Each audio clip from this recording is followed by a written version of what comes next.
Gálatas capítulo 3, versículos de 15 a 22.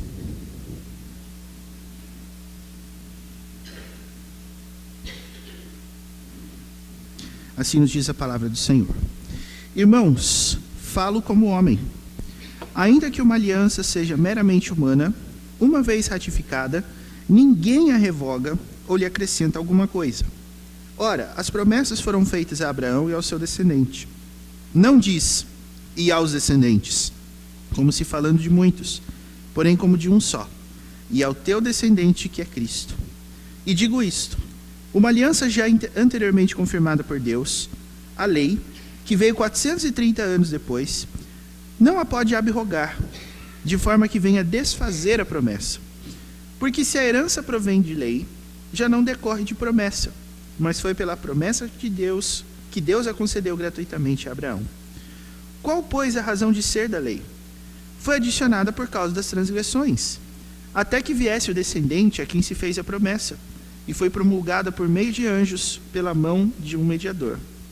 Ora, o mediador não é de um, mas Deus é um. É porventura a lei contrária às promessas de Deus? De modo nenhum. Porque se fosse promulgada uma lei que pudesse dar vida, a justiça, na verdade, seria procedente de lei. Mas a Escritura encerrou tudo sob o pecado, para que, mediante a fé em Jesus Cristo, fosse a promessa concedida aos que creem. Amém. Vamos ler esse último versículo, irmãos, o 22, todos juntos? Leamos. Mas a Escritura encerrou tudo sob o pecado, para que, mediante a fé em Jesus Cristo, fosse a promessa concedida aos que creem. Muito bem. Guarde esse versículo, então, para nós lermos ao encerramento. E que Deus esteja abençoando o nosso momento de aulas a partir de agora, em nome de Jesus. Irmãos, nós temos então aqui a continuidade da argumentação de Paulo no que diz respeito à função da lei. Nós sempre lembramos que o ponto de Gálatas é um outro evangelho que estava sendo pregado por falsos mestres, falsos irmãos, que tinham o objetivo de perverter o evangelho de Cristo, que é totalmente voltado nos méritos de Cristo e não em qualquer tipo de ato que nós possamos praticar, a fim de que por meio deles nós possamos alcançar a justiça de Deus. E nós sempre lembramos, irmãos, que trocar o evangelho de graça por um evangelho de lei não é um ato sábio. Como é que Paulo chama os Gálatas no capítulo 3, versículo 1? Alguém lembra? Ó Gálatas insensatos. E nós sempre lembramos que, biblicamente falando, a palavra insensatez não é uma forma, vamos dizer assim, leve. Insensatez na Bíblia é o pior dos xingamentos, tá? E isso você pode associar também à ideia de burrice. Por quê? E aí o apóstolo Paulo vai começar a tratar desse tema à luz de tudo aquilo que eles estavam entendendo sobre a lei. E aqui, irmãos, nós lembramos também que no texto passado, que é nos versículos de 6 a 14, que foi o texto que nós trabalhamos no último domingo, nós tivemos a lição a respeito da lei, mostrando para nós o seguinte: por que a lei existe? Você vai lembrar que Abraão, que é o exemplo dado aqui, foi justificado por obras ou foi justificado por fé? Abraão foi justificado por fé. Abraão recebeu a promessa de descendência, não é? E essa promessa foi a promessa que motivou Abraão a sair de onde ele estava, em Ur dos Caldeus, e constituir um povo que foi conhecido posteriormente como o povo judeu, o povo de Israel. Agora, o fato, meus irmãos, de Deus ter dado a lei depois da promessa, faz o que com essa promessa? O fato de a lei ter aparecido, inclusive, o conhecimento de Paulo, meus irmãos, é tão impressionante no Antigo Testamento, que ele dá aqui uma aproximação temporal de quanto tempo depois da promessa a lei surgiu. E ele dá aqui no versículo 17 essa previsão. Os irmãos vejam que, para Paulo, quantos anos depois da promessa de Abraão a lei chegou? Versículo 17 diz assim: 430 anos depois. Então, o que Abraão, ou melhor, o que Paulo, meus irmãos, está dizendo sobre essa promessa? Quando Deus vai e fixa sua aliança com Abraão em Gênesis 12, A lei que surge no Monte Sinai, em Êxodo 20, 430 anos depois. É bem, assim, impressionante essa informação. Por quê? Porque de Abraão até o Sinai, várias coisas aconteceram. E dentre essas coisas, os irmãos que se lembram aí da história, vão começar a listar os acontecimentos, né? Se você pegar a narrativa de Gênesis até o Sinai, o que aconteceu de lá para cá? Vamos pensar um pouquinho? Nesses 430 anos, você tem lá Abraão, depois de Abraão, o que você tem no livro de Gênesis? Vamos lembrar das histórias? A promessa feita a Abraão em Gênesis 12, e depois, o que você tem?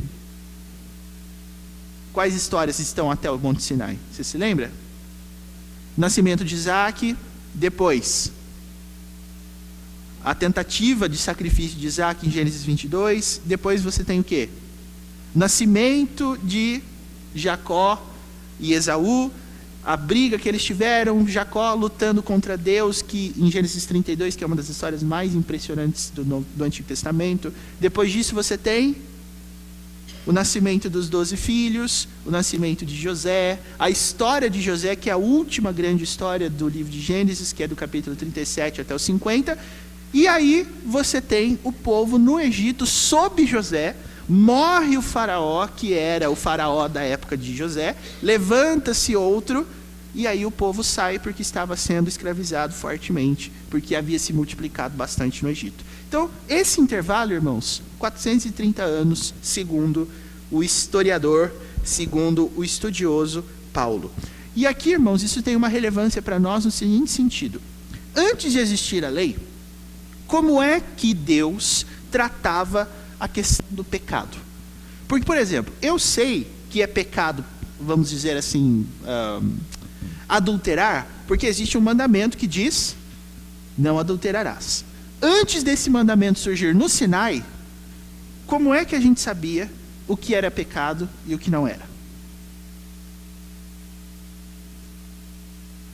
Eu já ouvi algumas pessoas falando assim, antes de existir mandamento era tudo liberado, né?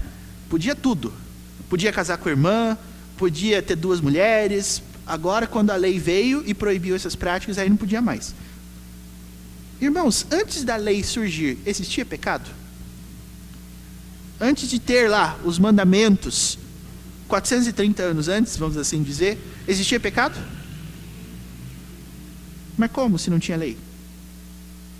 Por exemplo, os juristas costumam usar o seguinte princípio quando você analisa uma conduta como criminosa ou não criminosa. Se não existe lei dizendo que não é pecado, que não é errado, então não é errado. Se não existiu uma lei que proíba a conduta, então essa conduta está liberada. Se nós aplicássemos esse princípio para o Antigo Testamento, quando é que o pecado passou a existir efetivamente? Então nós temos que tratar disso, irmãos. Sabe por quê? Porque se você não souber o motivo pelo qual 430 anos da promessa Deus institui uma lei, nós vamos ficar perdidos em relação a como que Deus salva pessoas, a como que Deus trabalha essa questão antes de ter todos os princípios. Então é isso que o apóstolo Paulo vai nos ensinar a partir do versículo 15 até o versículo 22. Então, essa é a primeira pergunta que eu gostaria que nós pensássemos um pouquinho. Antes da lei existir, como que a gente sabia o que era errado, segundo Deus, e o que não era errado? Vamos lá? Como que nós fazíamos naquela época? Antes dos mandamentos, como que a gente sabia o que era pecado e o que não era pecado?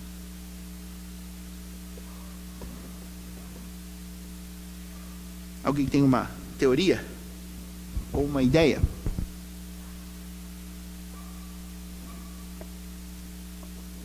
Para você ver que ler e estudar a Bíblia não é uma coisa assim aleatória não, viu gente? Nós temos que saber montar, nós temos que saber identificar todos os passos da história para que a gente não fique perdido dentro daquilo que Deus fez.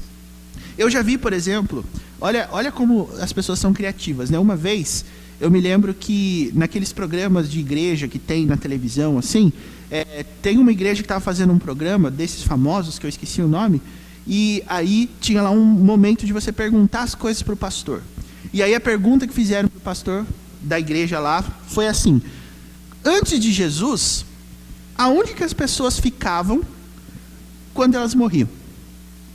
Aí o cara falou assim: não, é o seguinte, quando Jesus morreu, aí passou a existir céu e inferno. Então, antes de existir essas coisas, antes de Jesus voltar, as almas ficavam assim, sabe? Flutuando por aí. E aí, quando Jesus morreu, ele falou assim: vamos lá, gente. Quem vai pro céu, vamos pro céu. E quem... É a ideia do cara. Foi essa a resposta. Aí sabe o que é legal, gente? Na igreja, assim, você via as pessoas fazendo... Ah, agora eu entendi. E sabe qual que é o ponto triste dessa história? É justamente as pessoas se darem por satisfeitas com uma explicação dessa. E é exatamente o que a gente não quer. Aí você vai pensar assim: ah, João, mas esse assunto aí é irrelevante. Você está querendo arrumar problema só para a gente ganhar tempo aqui na escola dominical. É? Então pensa uma coisa comigo. Adão e Eva, Caim, Abel, Esaú, Jacó, todos esses homens que viveram antes da lei, eles estão aonde hoje? Como assim, pastor? Céu ou inferno? Caim, que matou seu irmão, céu ou inferno? Caim, quando matou Abel, existia o mandamento que falava assim: não matarás? Não. E aí? E aí? Aí você vai ver, por exemplo, histórias horrorosas, gente. Em Gênesis 36, por exemplo, existe um caso de incesto. Judá e Tamar, 2 irmãos. E aí você pensa assim: nossa, mas por que a Bíblia vai contar um negócio desse para nós? Inclusive, o relato de Gênesis 36, meus irmãos, é tão interessante que eu vou só dar uma palhinha para você do porquê que essa história é curiosa, não apenas pela circunstância. Aliás, é Gênesis 38, viu, irmãos? Gênesis 38. Se você quiser abrir lá, vá lá para Gênesis 38.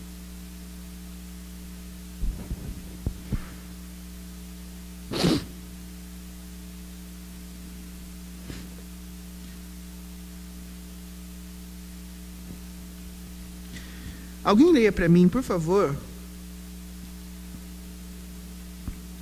o versículo de número 7.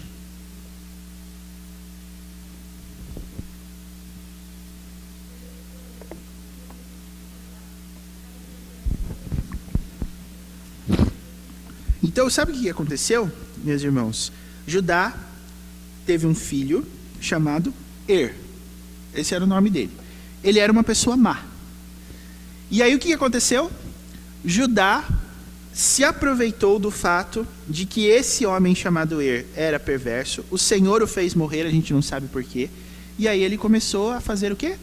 A se apaixonar pela mulher que ficou. E a paixão, meus irmãos, dele, olha o versículo 10 aí.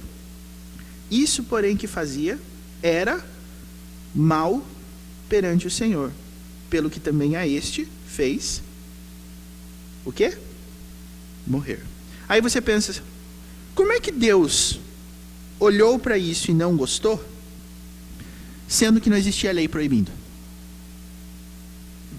Deus não gostou disso por quê? Aí você pensa assim: ai, gente, esse negócio aqui tá muito... Pois é, o que eu quero é que você pense mesmo. Deus sempre teve um senso moral. Deus sempre teve uma ideia daquilo que era certo e daquilo que era errado. Você vai sempre ler na palavra de Deus, ainda que antes da lei, tipo aqui no livro de Gênesis, que algumas coisas irritavam a Deus. Qual era a base para Deus se irritar com algumas coisas, sendo que não existia lei? Vamos pensar nisso, irmãos? Quem tiver uma resposta para isso, fique à vontade para nos responder.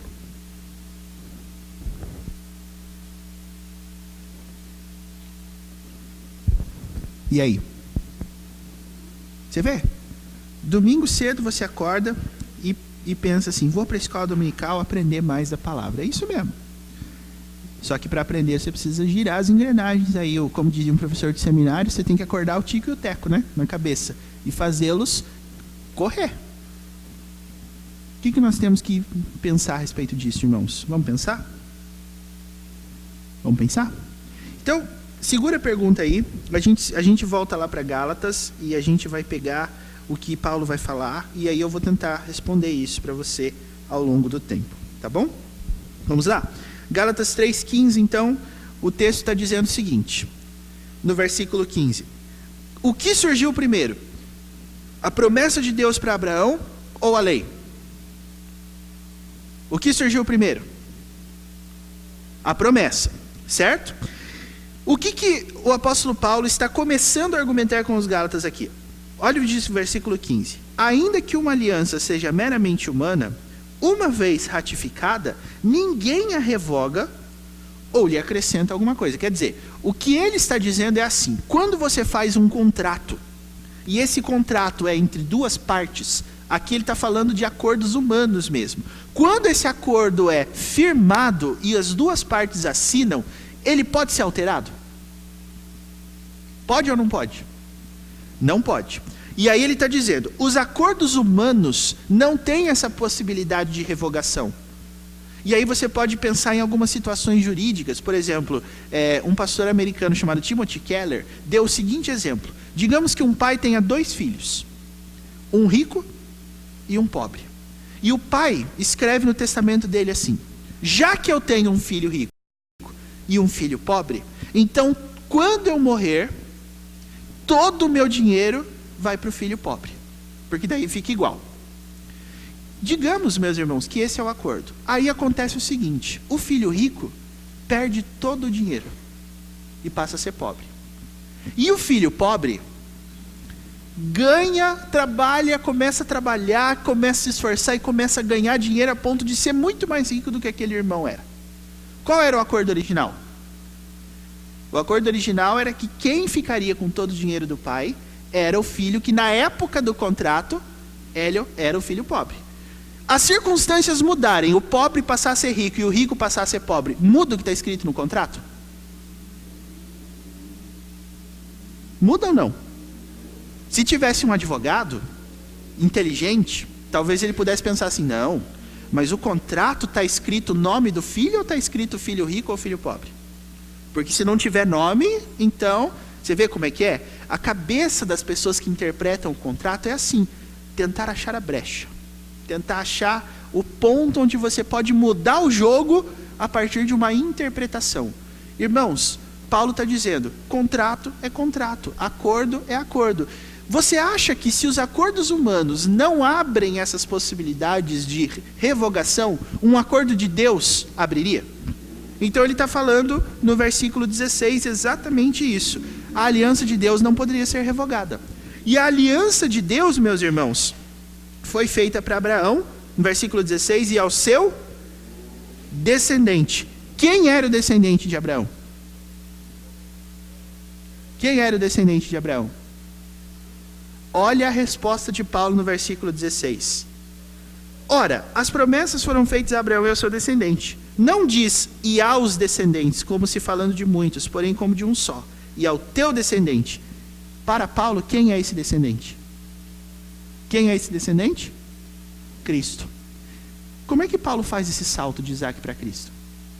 Vamos ler Gênesis 12? Semana passada a gente leu para identificar a promessa, né? E hoje a gente vai ver os termos da promessa. Gênesis 12, a promessa dos versículos de 1 a 3, né? Os irmãos se lembram disso. Como que Paulo faz essa conclusão de que o descendente não era Isaac, mas era Cristo? Ele se refere, irmãos, ao versículo 7 de Gênesis 12. Alguém pode ler, por favor?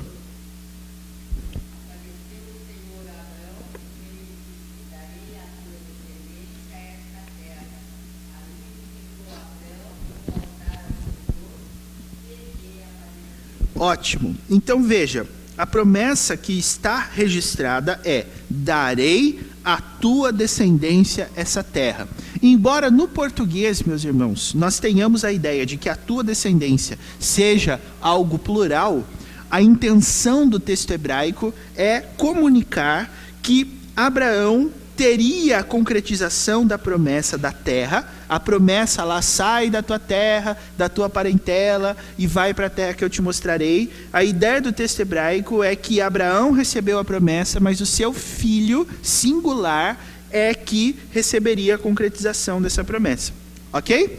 É isso que Paulo está dizendo. Para ele, no versículo 7, esse que ganharia a descendência era Cristo. E por que, meus irmãos, que, segundo Paulo, esse descendente é Cristo e não Isaque propriamente dito? Vamos pensar nisso? Da onde que a gente tem isso? Da onde que Paulo tira essa conclusão? Da onde que Paulo tira essa conclusão? Vamos pensar, irmãos, na história. Isaque chegou nessa terra? Na história que nós lemos aqui em Gênesis, Isaque recebeu essa terra? Vocês se lembram de Isaque chegando lá na terra de Canaã e não sei o que lá, e não sei o que lá? Porque se você pegar os acontecimentos, a promessa acontece em Gênesis 12, mas Isaque só nasce no capítulo 21. Muitos capítulos depois, né? E a partir dali, nós temos a história de Abraão estando em conjunto com a de Isaque. Vocês se lembram com quem Isaque casou? Isaque casou com Rebeca, não é? Tem alguém aqui que gosta do nome Rebeca? A tia Luísa não está com a gente, poxa vida. E era uma oportunidade perfeita, né? Perdia. Então, mas o casamento de Isaque e Rebeca, meus irmãos, foi um casamento bom? Eles viviam bem? Hein? Era um marido e mulher que ali conviviam pacificamente, tinham um casamento modelo. Era isso? Era isso que acontecia? Vamos para um exemplo. Gênesis 25. Gênesis 25, 19. Gênesis 25, 19. É isso aí. Engraxa os dedos aí e abra a Bíblia, e leiamos a Bíblia. Gênesis 25, 19, o texto fala assim: são essas as gerações de Isaque, filho de Abraão. Abraão gerou a Isaque. Era Isaque de 40 anos, quando tomou por esposa a Rebeca, filha de Betuel, o arameu de Padã-Arã, e irmã de Labão, o arameu. Isaque orou ao Senhor por sua mulher, porque ela era... O que ela era? Puxa vida, já temos aí um fator complicador, não? E o Senhor lhe ouviu as orações e Rebeca, sua mulher, concebeu. Olha o relato, versículo 22. Os filhos, o que acontecia? Lutavam no ventre dela. Olha, eu não sei se você consegue conceber a informação tal como ela está sendo passada para você. Porque eu sei que você, principalmente mulher que ficou grávida, você sabe que a gravidez, a gestação, não é exatamente um período tranquilo, onde o bebê fica quietinho ali e tal. Você sabe que tem esses movimentos, a criança chuta e se movimenta ali e tal. Mas o que está acontecendo aqui é diferente, irmãos. Rebeca, quando deu origem aos seus filhos, eles eram gêmeos. Os dois concebendo ali no ventre na mesma hora. E eles lutavam. A palavra, se você for pegar ali, o lutavam no hebraico, não era uma luta tipo assim, uns chutinhos ocasionais de vez em quando. A ideia era de um partindo para cima do outro. Igual essas brigas que a gente vê em filme, que um pula no pescoço e vai... É isso que estava acontecendo no ventre de Rebeca, meu Deus do céu!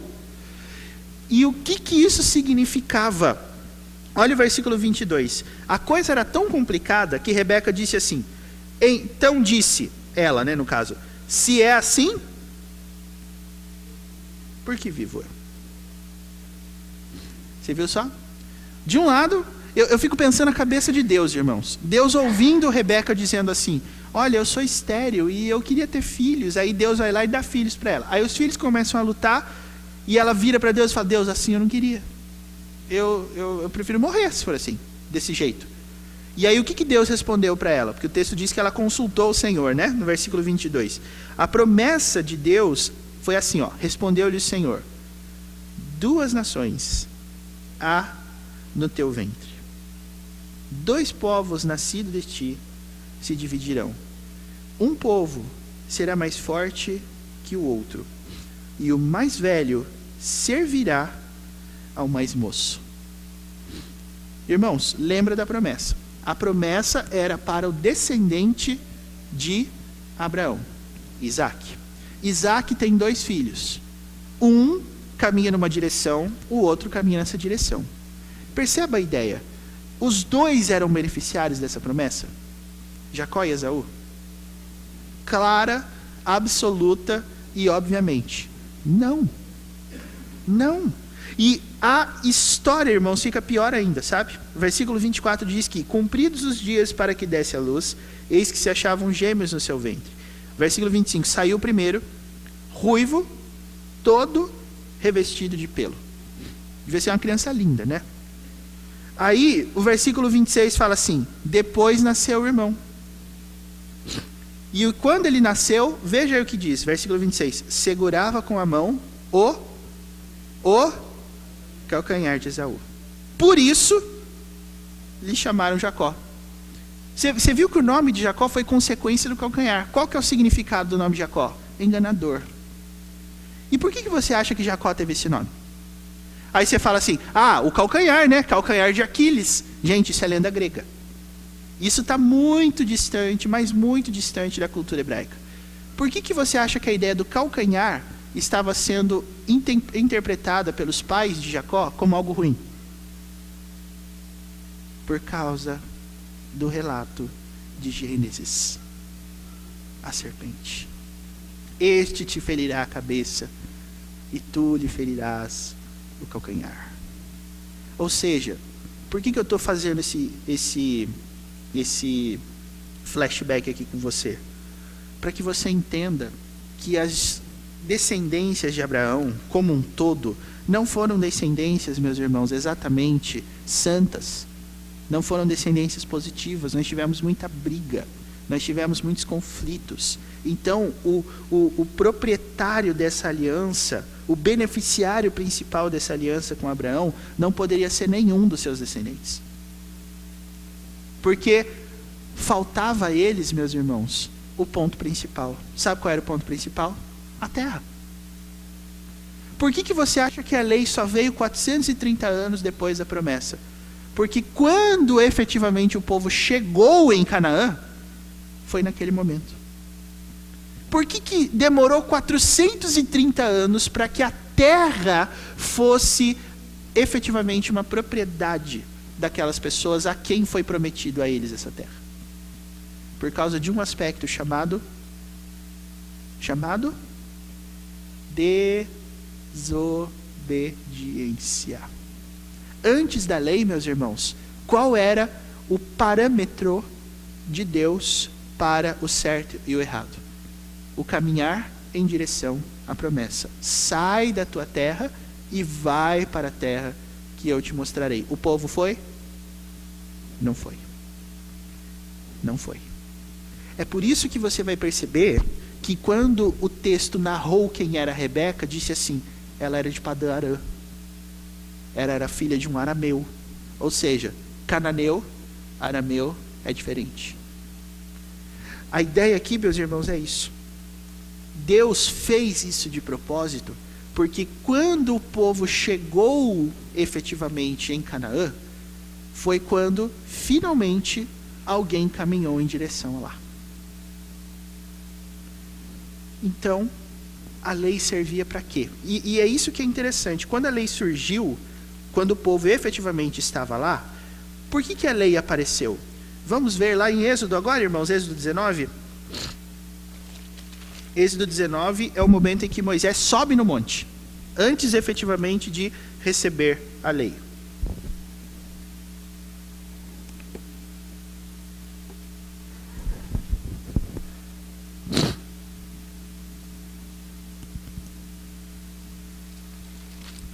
Todo mundo está em Êxodo 19 já? Êxodo 19. Vamos pegar aí os versículos de 1 a 6, que é o momento preliminar. Vamos lá. No terceiro mês da saída dos filhos de Israel da terra do Egito, no primeiro dia desse mês vieram ao deserto do Sinai. Tendo partido de Refidim, vieram ao deserto do Sinai, no qual se acamparam. Ali, pois, se acampou Israel, em frente do monte. Subiu Moisés a Deus, e do monte o Senhor o chamou e lhe disse, assim falarás à casa de Jacó, e anunciarás aos filhos de Israel: tendes visto o que fiz aos egípcios. Olha só, hein? Tendes visto o que fiz aos egípcios, como vos levei sobre asas de águia e vos cheguei a mim. Observe, irmãos, o que efetivamente tinha acontecido é o seguinte: Deus estava tirando o povo de uma terra, que era a terra do Egito, e conduzindo esse povo para a terra dele. Mas Deus interpretou essa história não simplesmente como uma questão de caminhada, mas como uma questão de retorno. Você percebeu isso? O texto diz no versículo 4: eu levei vocês sobre asas de águia. Quer dizer, não é que a águia seria um transporte mais rápido de um lugar para cá, mas porque a águia voaria em direção ao céu. Então a chegada à terra prometida é comparada ao caminhar que nós temos em direção ao lugar onde Deus está. E é exatamente isso que Deus conclui no versículo 4. Eu levei vocês sobre asas de águia. E o que o texto diz? Eu vos cheguei a mim. Quer dizer, eu peguei vocês e eu aproximei vocês. Entendeu? E aí Deus continua dizendo assim: agora, pois, olha a condicional. Se diligentemente ouvirdes a minha voz e guardardes a minha aliança. Vocês perceberam, irmãos, que a lei surgiu como um instrumento facilitador da voz e da aliança de Deus? A lei surgiu no contexto maior. O fim da lei não é a própria lei, mas é você lembrar do acordo de Deus. Agora, pois, se diligentemente ouvirdes a minha voz e guardardes a minha aliança, então sereis a minha propriedade peculiar dentre todos os povos, porque toda a terra é minha. Vós me sereis reino de sacerdotes e nação santa. Engraçado isso, né? A gente lembra das palavras de Pedro: vós sois sacerdócio real, nação santa, povo de propriedade exclusiva de Deus, lá de Pedro. Mas aqui a gente está vendo que essa promessa foi feita lá atrás, irmãos. E o fato de a promessa ter sido feita lá atrás mostra que Deus agora está tratando em termos condicionais. Em outras palavras, Deus está dizendo: vocês chegaram, mas vocês só continuam aqui se vocês obedecerem a minha voz. Agora Deus inseriu uma condicional. Por quê? Porque a pressuposição, irmãos, é que você só obedece a Deus se você for capacitado por Ele mesmo a acreditar nas promessas que Ele fez. Nós só obedecemos por causa da promessa. Nós só obedecemos porque nós temos em mente um galardão, uma recompensa.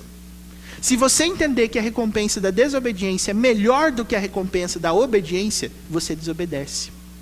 Então, o sentido que Paulo está dando a todas essas histórias do Antigo Testamento é a seguinte: quem foi o descendente de Abraão que conseguiu caminhar em direção a Deus, que pegou as asas de águia e foi conduzido lá para o Senhor? Foi Isaac? Não! Isaac era um desobediente. Foi Jacó? Não, ele era um enganador. Foi José? Não, ele morreu. Ele levou o povo para o Egito, mas não devolveu. Foi Moisés? Não, ele não entrou na terra. Quem foi então? Quem foi o único que trabalhou com a condicional? Cristo. Então, meus irmãos, esse é o caminho que Paulo fala. Versículo 17 de Gálatas 3. E digo isto: uma aliança já anteriormente confirmada por Deus, a lei, que veio 430 anos depois, não a pode abrogar, de forma que venha desfazer a promessa. A lei surgiu então, irmãos, para quê? Não para ser uma aliança nova, mas para ser o meio pelo qual se pode medir quem é que confia na promessa de Deus. Porque até que surgisse a lei, nós tínhamos um povo que estava encaminhada. A lei foi o momento em que o povo chegou. E a lei surgiu então para que Deus pudesse dizer o seguinte: chegou, então agora você só fica se você me obedecer, se você cumprir os termos da aliança. Alguém conseguiu isso? Não. É por isso que sempre que o povo de Israel desobedecia, o que acontecia? Uma nação estranha vinha e tirava Israel da terra, levava escravo para outro lugar. Aí temos, irmãos, o propósito da lei. A lei é uma forma de Deus medir a intensidade da nossa fé nas promessas dele. E Paulo vai trabalhar isso da seguinte forma, versículo 18: se a herança provém de lei, já não decorre de promessa, mas foi pela promessa que Deus a concedeu gratuitamente a Abraão. Então, dos versículos de 15 a 18, Paulo está provando para nós que o que veio antes da lei foi a promessa. Então, a justificação não pode ser pela lei, mas pela promessa. Mas o fato de Deus ter dado a lei era para o seguinte objetivo. Por isso que eu fiz todo esse caminhar com você pelo Antigo Testamento, para que você chegasse à mesma conclusão de Paulo. Versículo 19. Então, qual é a razão da lei? Qual a razão de ser da lei? O texto diz, olha só, foi adicionada por causa das transgressões, até que viesse o descendente a quem se fez a promessa, e foi promulgada por meio de anjos, pela mão de um mediador. Então, meus irmãos, a lei introduziu um se na promessa. E esse se que foi introduzido não é porque Deus mudou de ideia quanto à sua promessa, mas é para provar que você só caminha em direção à promessa se você tiver um coração disposto a buscar mais as recompensas da obediência do que da desobediência. O texto, irmãos, está dizendo que a lei foi necessária porque até que ela surgisse, nós não tínhamos um povo que caminhava para a terra. Porque essa foi a promessa original. Sai da tua terra e vai para a terra. Por que até agora ninguém tinha ido? Por que outras terras estavam seduzindo os descendentes de Abraão, que já tinham uma promessa garantida? Porque eles começaram a se voltar para práticas contrárias ao caminhar. E é exatamente com essa metáfora que você pode entender a dinâmica da nossa vida hoje, meus irmãos.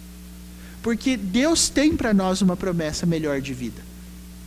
A questão é, por que nós, hoje e agora, não caminhamos para essa vida melhor que Deus prometeu? Por que o pecado consegue nos seduzir em alguns momentos? Porque nos falta o quê? Nos falta condições de crer que as recompensas de Deus são melhores do que as recompensas do pecado. E quais são as recompensas do pecado, irmãos? Quando a gente peca e sente aquela sensação maravilhosa, da onde essa sensação vem? O que o pecado pode me oferecer de bom? A ponto de fazer com que eu até desista de caminhar para a terra. Vamos pensar? O pecado é uma forma, irmãos, de sugerir para nós um pensamento um pouquinho mais revolucionário, que é o seguinte: para que esperar? Por que esperar por uma terra que ainda vem, se você pode ser feliz aqui, agora, já? Essa é a promessa que o pecado tenta vender para nós. A diferença é a seguinte: se você caminha no pecado, se você acredita nessa promessa, você pode ser efetivamente feliz na prática do pecado? Alguém que já tentou? Alguém já tentou ser feliz na prática do pecado? Aí você pode falar assim, quem já viveu isso vai dizer, claro, mas não dá para ser feliz na prática do pecado. Sabe por quê? Porque eu cometo o pecado hoje, eu fico feliz hoje. Amanhã é outro dia, é outro contexto, é outra realidade. E a intensidade de pecado que eu cometi hoje, se eu cometer amanhã, já vai ficar. Então eu preciso aumentar a dose. E o pecado, quanto mais você vai cometendo, quanto mais você vai alargando as fronteiras dele, mais ele vai ser incapaz de se satisfazer. Não existe dose suficiente de pecado que você possa cometer para você se sentir efetivamente feliz. Agora, o caminhar da promessa de Deus, irmãos, é pela fé. Por quê? Porque a gente não vê. Eu não vi essa terra ainda. Eu não sei como essa terra é.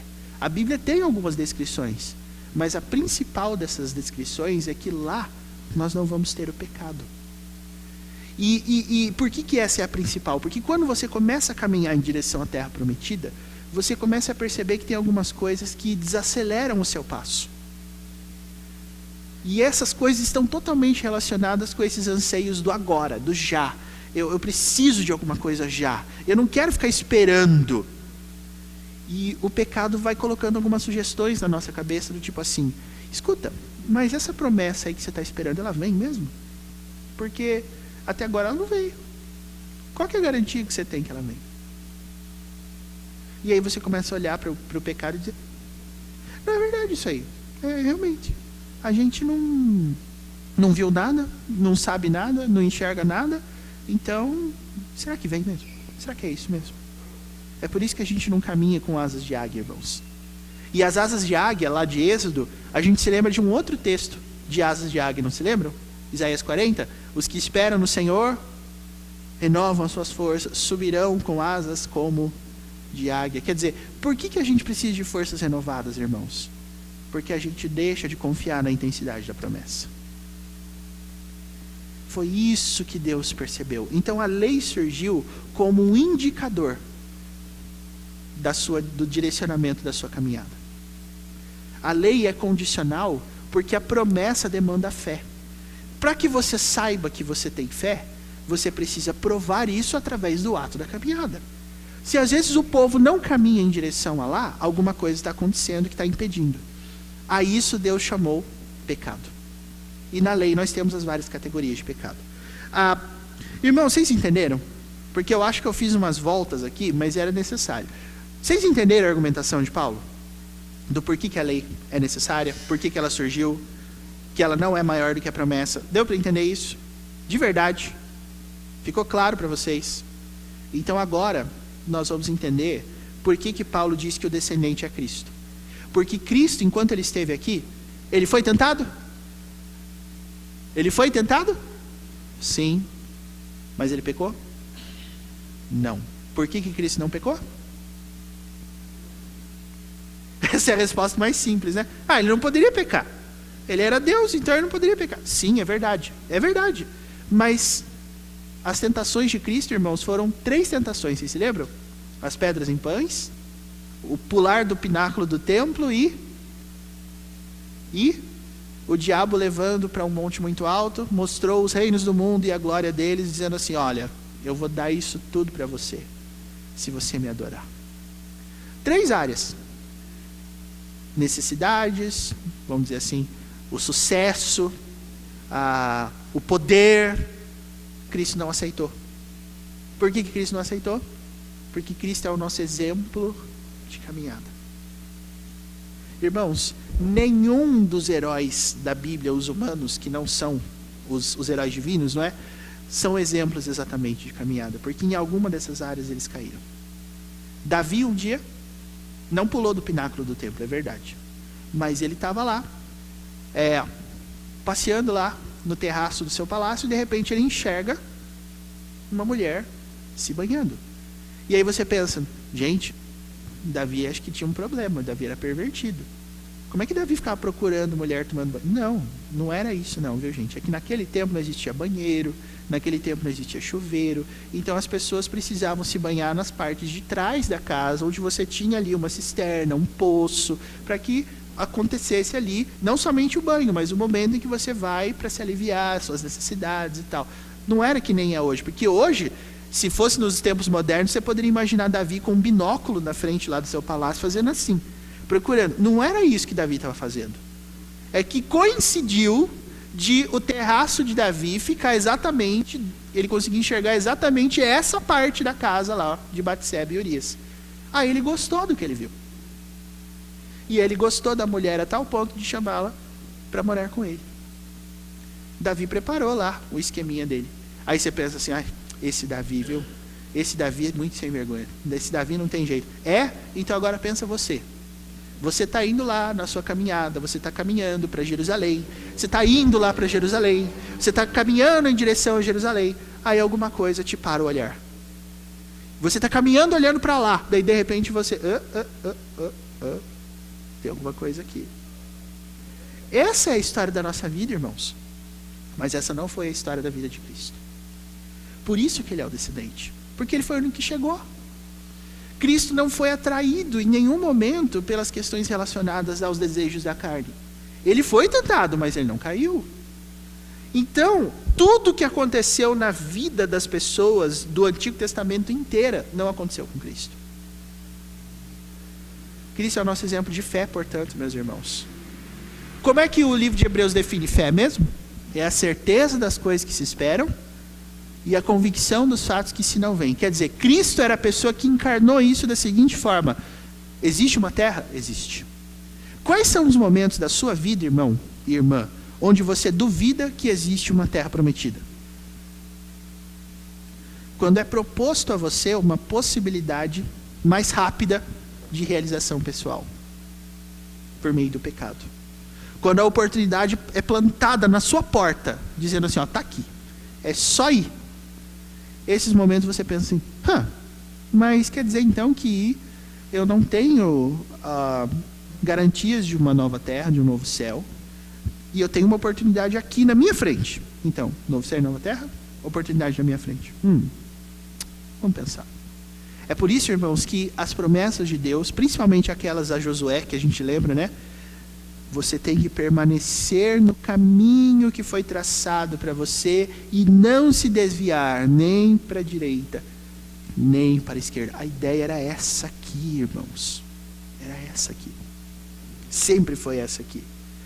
E aí você vai ver que a conclusão de Paulo é exatamente essa, versículo 20. Ora, o mediador não é de um, mas Deus é um.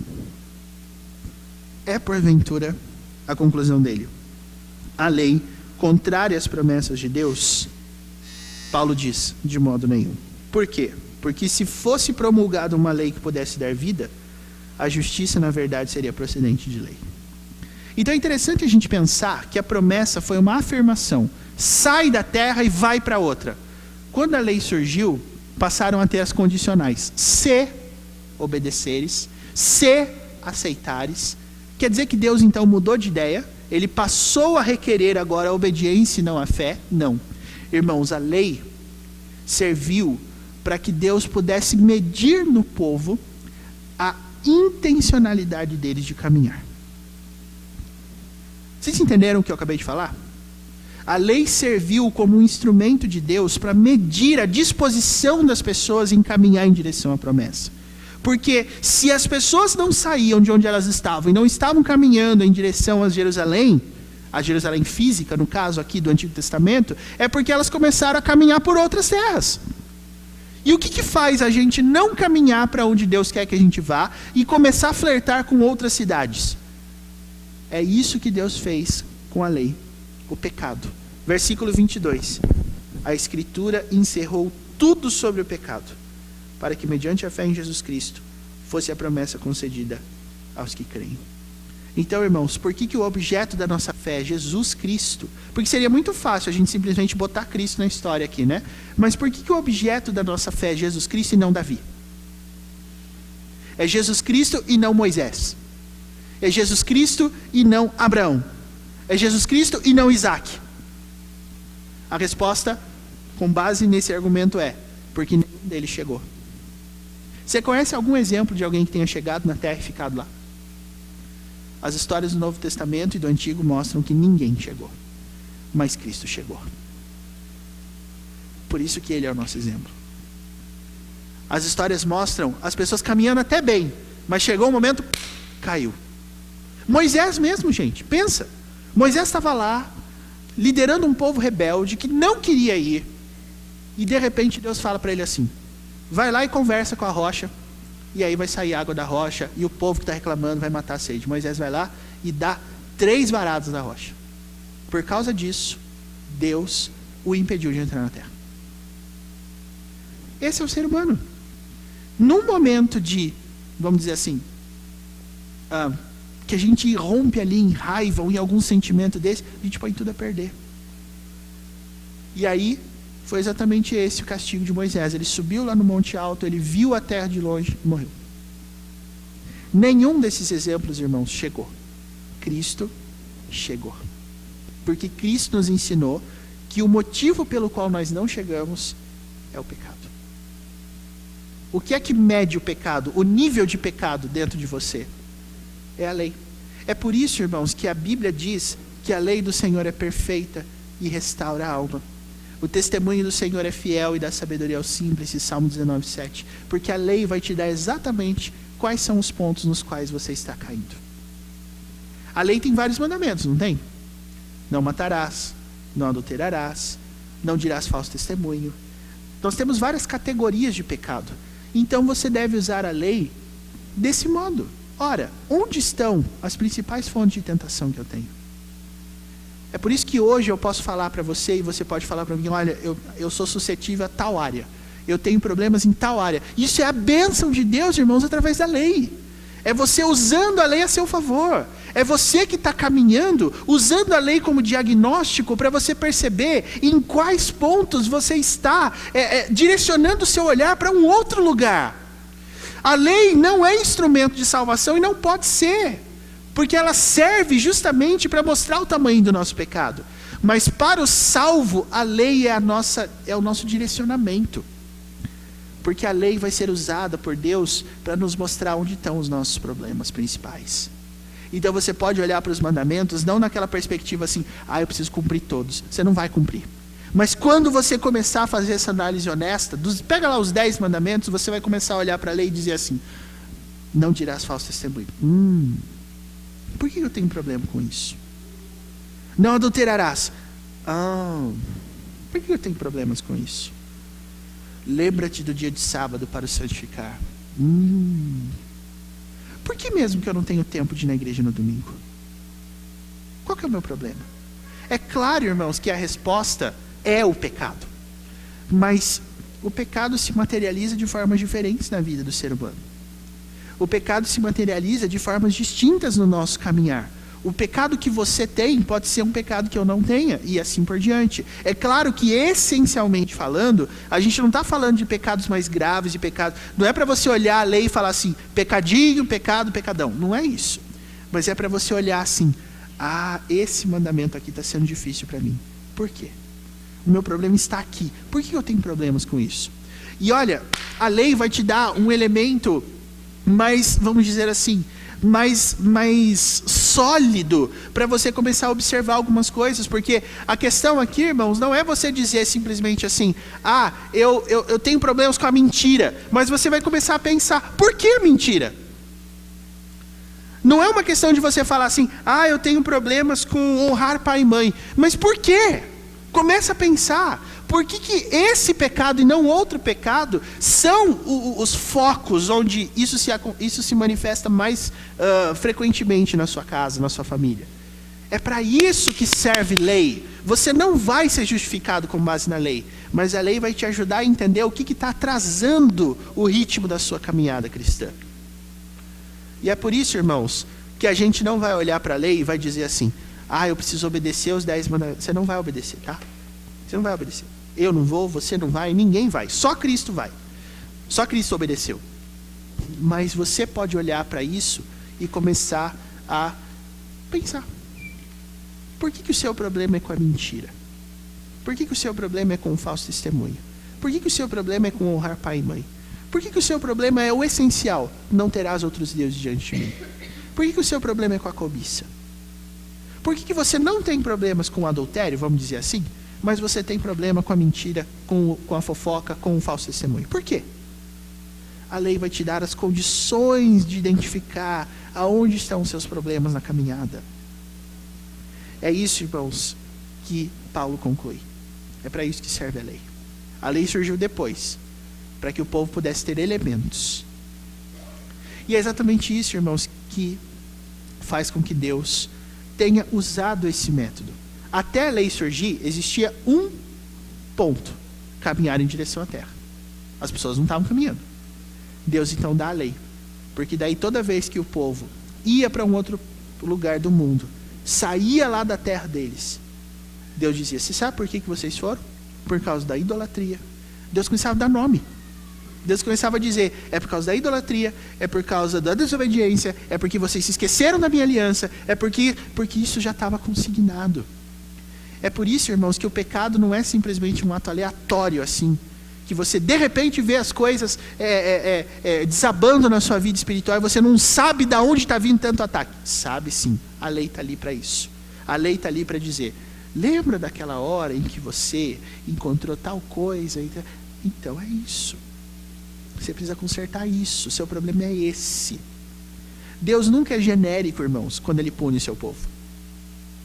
Vamos pensar num ato assim, de Deus, que é bem clássico lá do Antigo Testamento, para a gente terminar. Sodoma e Gomorra. São as cidades que foram incendiadas, né? Com o enxofre vindo do próprio céu. O que fez com que Deus fizesse isso contra Sodoma e Gomorra? Você não vai ver assim, porque a pecaminosidade da cidade era uma coisa absurda. Não, irmãos, tem nome ali. Os pecados têm nome ali. E é exatamente isso que você precisa entender. Se você está atrasado na sua caminhada em direção à Terra Prometida, não é por causa assim, não, porque a gente erra de vez em quando, né? A gente tem... Não, o seu problema tem nome. A lei veio para dar nome ao seu problema. A lei veio para dar endereço ao seu problema. A lei veio para dar exatamente uma perspectiva na qual você vai se apoiar. Então, como está a sua caminhada hoje? Você está correndo em direção a Canaã? Você está andando devagarzinho? Você está andando como quem está vendo vitrine de shopping? Olhando para lá, olhando para cá? Ou seu caminho está focado? Se não estiver focado, a lei vai te ajudar. Que Deus te abençoe e te dê um foco na sua caminhada, em nome de Jesus. Amém.